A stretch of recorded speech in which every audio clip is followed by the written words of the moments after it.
Greetings, citizens! Justiguy has arrived, and today we are going to be playing through A Summer with the Shiba Inu, or at least the demo of it. It's a game by Quill Studios, and I'll be providing a link to that in the description. And well, I mean, it looks pretty adorable to me, so let's just get started.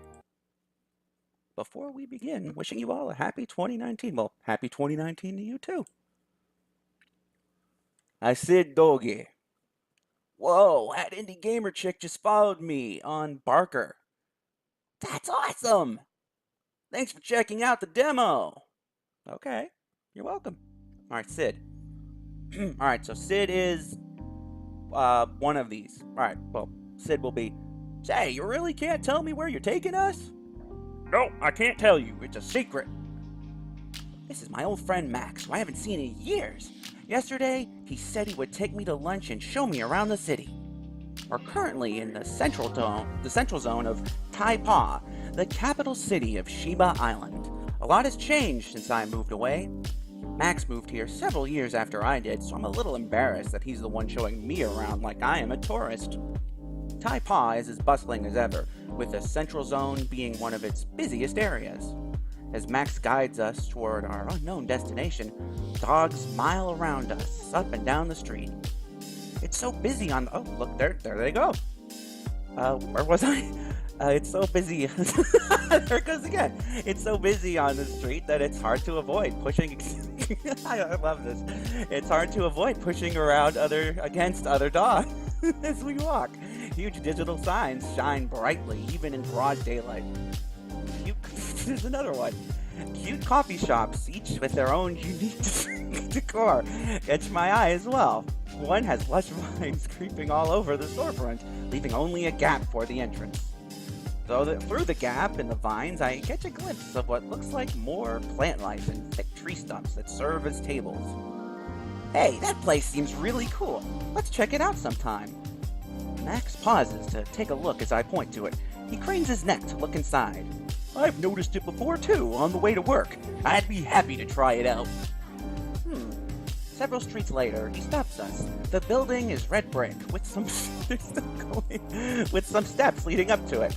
Ta-da! I know it doesn't look like much out here, but the virtual tour looked great on Bark.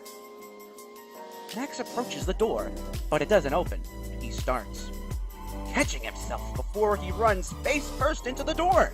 He nudges the door with his shoulder. It doesn't budge. Oh, look at that sprite. The door's broken? No idea. It seems like an eclectic place. That's the reason I chose it. Maybe there's some secret password we need to enter. Can you look it up? Already on it. Max calls up his wrist phone menu, making some gestures in the air. We need to figure this out. Some reviews allude to something interesting we need to do to enter, but don't say outright what it is. What's this place called? It's just one letter. Q. Maybe it's closed today. I checked and it shouldn't. And if they couldn't update their real-time schedule for some reason, that's really weird. Look at it. Wait, what's that? Isn't that a doorknob? What? A doorknob? You mean... Wait, I remember something. Oh, come on, it hasn't been that long. Why do I feel old because of the fact I have seen doorknobs before? I sit down before the protruding sphere and grip it with both my paws. I'm able to turn it without losing my balance. The door swings inwards to reveal a staircase.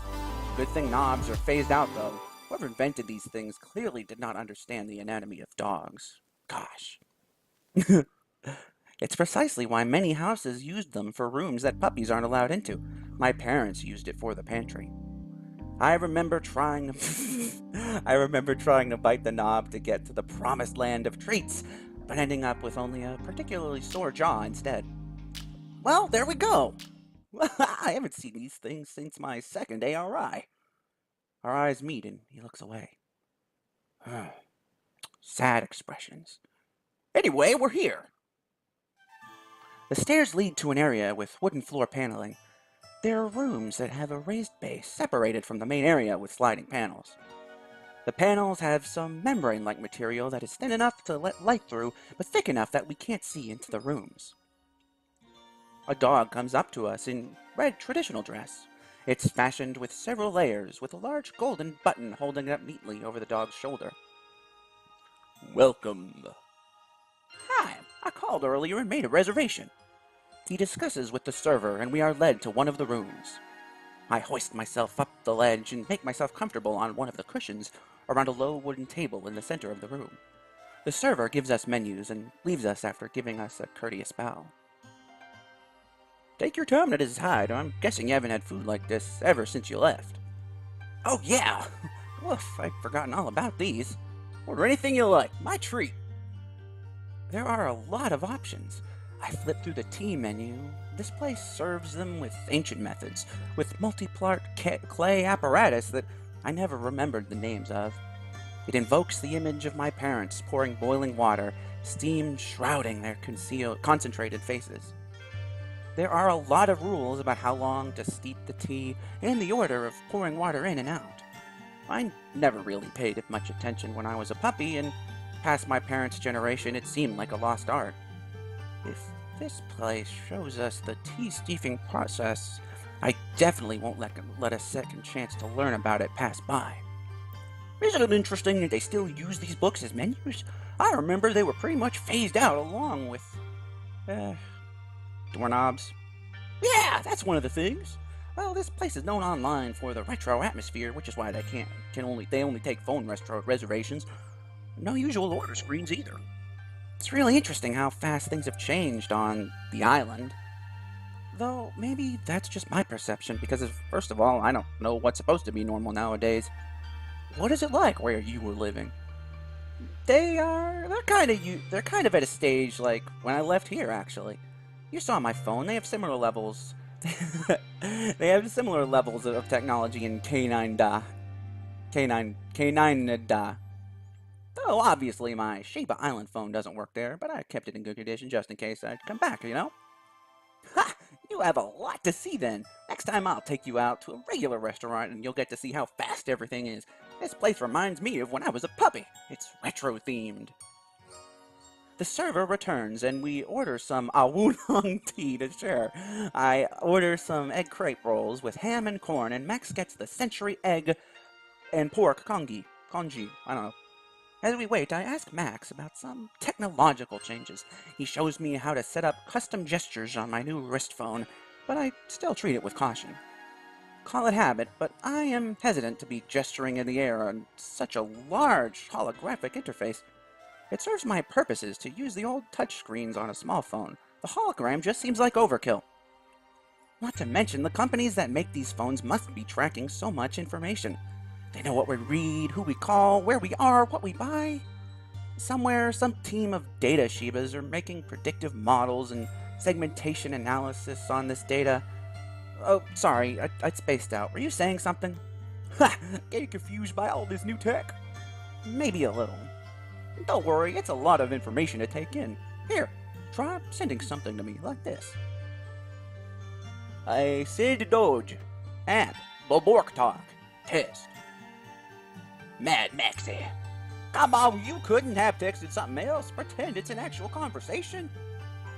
You're in the same room. Cry. Hey, let's take a selfie. No.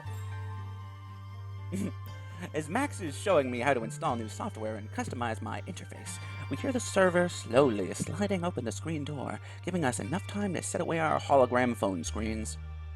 2 servers enter this time, carrying a tea-making set. The set consists of a large, hollow bottom panel with holes to let out steam from hot water.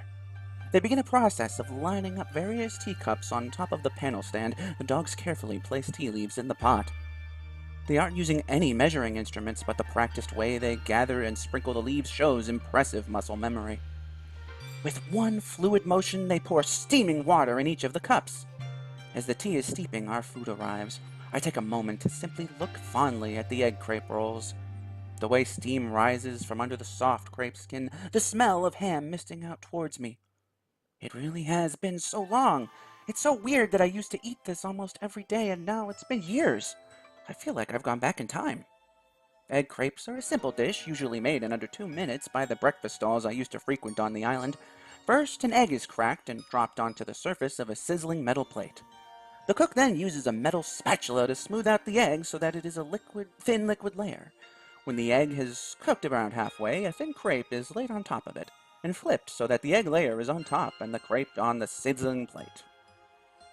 Then, on top, the cook adds any other ingredients of choice, such as ham or corn. Once fully cooked, the entire crepe is quickly rolled up and cut into bite-sized portions with the spatula. Using the flat surface of the same spatula, the portions are then scooped up and swiftly placed into a takeout box. Hope you enjoy! You should try some of my congee if you want. I was feeling something light. During the time, the tea is ready as well, and I blow on the surface of my cup, creating ripples. My first sip is hesitant as I try to adjust to the temperature. After a few sips, I can feel the strong tea aftertaste on my tongue. Ah, this is bliss. We chat more as we eat, and I ask him about how the culinary norms have changed on the island. Apparently, most of the dishes I remember having are still around. The largest change is cuisine caused by the advancement in how food is produced. Max explains how nowadays a lot of ingredients can be produced synthetically, which reduces scarcity and seasonality. It is widely accepted that they are the same flavor and contain the same nutrients as naturally grown ingredients. I used to wonder why we have beef dishes on the island, but we've never seen an animal called a cow. I guess those synthetic flavors already existed 10 years ago, since beef has been around since before I was born. I just didn't know they were synthetic. I learned from Max that lately there's a rise in restaurants that offer wild or experimental foods with completely new synthetic inventions. Max shows me some pictures on his phone and we decide on a restaurant to try out next. He warns me that some flavors might really surprise me. Even dogs that try these things now and then have trouble getting used to some of the most outrageous invented flavors. I asked him to describe something he's tried before, but it was hard to convey it in terms of foods I know. For example, one tasted like cinnamon and a cabbage flavor mixed, but that doesn't really describe it fully. I can only understand when I have the chance to try it, I suppose. We finish our food and reminisce a little more. However, there's one thing in our shared history we don't bring up. I get an uneasy feeling that I should wait a little longer for me to get eased back into the culture of the island first. Max pays and we exit the restaurant. I'm quite full and nostalgic. There they go. Are we gonna get some outside dogs again? Aw. We'll have a lot of time to do all these things, right? There it goes. Back on the street, it is even busier than before we ate. It's the afternoon, dogs probably don't have much to do but relax on the weekend. As before, the smell of all types of food wafted out into the street, and evening food stalls are starting to set up. Oh, I like this music. Well, that's what I guess they are. They look much more modern and clean. From the crash course in tech Max gave me, they probably have automated ordering and all that, but the street seating and rustic charm remain. We push past a particularly crowded part of the street and I feel a tap on my shoulder. I don't really think about it, as it was probably someone brushing past me with their backpack by accident or something. I continue walking when I feel it again. Could also be mistaking me for someone else. I turn around to check. Sid! I know. Sid! I know. Sid! Who are you? She's a girl, okay. She's a smaller Shiba Inu, but something tells me that she compensates for it with her attitude. Her gaze on me is steely, way too steely for comfort. It's concerning that she seems to have approached me with purpose. Hopefully, she really just recognized me by chance. You don't remember me? She scoffs, discontent clearly written on her expression. I'm not surprised, but I'm still disappointed. Now I have to waste time explaining things to you. What's going on? Some random dog just came up to me. You're Mochi, right? I remember you. Oh, what? You? You? What are you here for? My business is with Sid, of course, not with you. But it's very interesting information that you two are in touch. She jerks her head to the side. Let's go somewhere more secluded, shall we? I don't move. Well, if it's something important, why don't you message me? I'll give you my contact info. I'll convince you quickly. In short, anyone can now challenge you to an arena, but I don't think many dogs know what you look like now. Only a powerful. If you don't come with me right now, I'll post your information online. I already filmed a video of you, so everyone will know what you look and sound like. That's impossible! Impossible? Sid, ignore her. Let's go. How do I respond? A choice, citizens. I'm curious, but I don't think Max will be happy. It's okay, I'll go with her. You can head back, and I'll meet up with you after. I'm worried it's a trap. I think I can handle it. I'll message you if anything seems weird. Actually, I'll come with you. Alright, thanks, Max. I address the stranger. We'll go with you and hear you out. But convince me quickly. A tense walk later. We head to a nearby alleyway, Max looking quite reluctant and glaring at the Shiba Inu. They know each other. I wish I could ask him what he knows about her, but the best I could do is make sure nothing bad happens. I need information about this arena challenge she mentioned. Who are you? Sigh. Sid, she's Hei Fen Hong. What? I looked the dog up and down. Up, down, up and down. Her face should be the most important part to recognize her, but I realized I haven't even looked her in the eye yet. It's a task not made easier by knowing who she is. It's like there's resistance to where my eyes can focus on as I force myself, against my will, to look at her closely. Her eyes, a striking hazel, long lashes, her coat pale and fluffy. I lower my gaze. Grrr. Ah, yeah, now I remember. It's just been a really long time, and you've changed a lot. I'm rambling, yet trying to put up a calm front.